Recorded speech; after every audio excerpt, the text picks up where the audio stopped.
A poem for Generation Me. A poem for peeps who seem to think Earth was created in 2017 just to please me.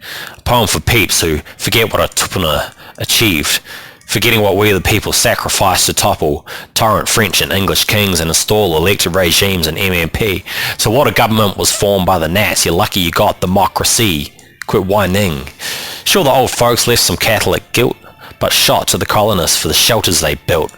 And thanks to the tangata for growing kumara crops across the whenua, when 800 years ago they arrived to find zero, fresh off the boat from Hawaii, Rapa Nui, each matariki planting seedlings in soil frozen hard as stone with only feather cloaks for clothes. And today you want to give McDonald's Carmel a Yelp review of zero because there was a queue, because your fast food wasn't fast enough for you?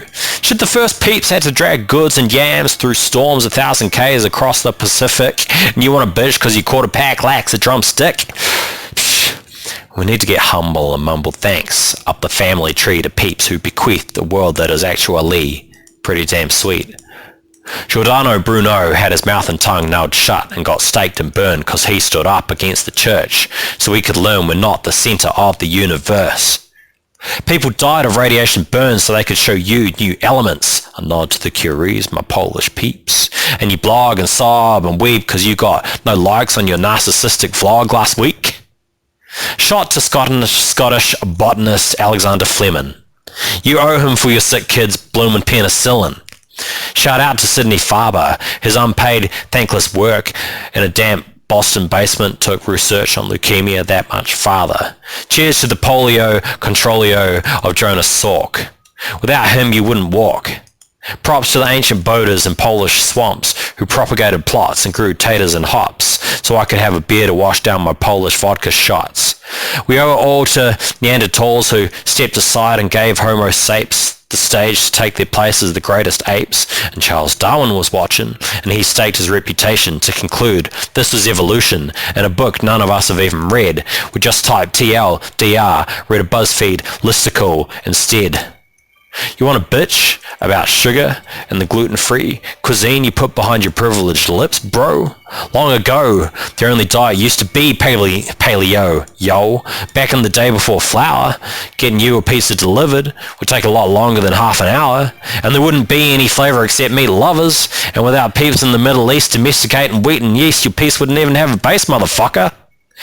We need to take a step back and extend congrats to the scientists, the radicals, the renaissance, the heretics, the artists.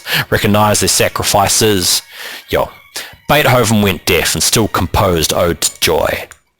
Gandhi got India in independence, sitting hungry in his lungi.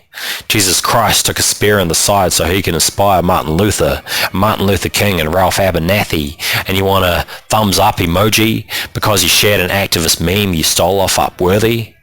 We've got to thank Gutenberg for the printing press used to impress these words, and thanks to the Sanskrit for the English alphabet, and cheers to the Hindu Arabics for the numeral system, and thank your dad for banging your mum, and for her ovaries for choosing the best sperm in the cum.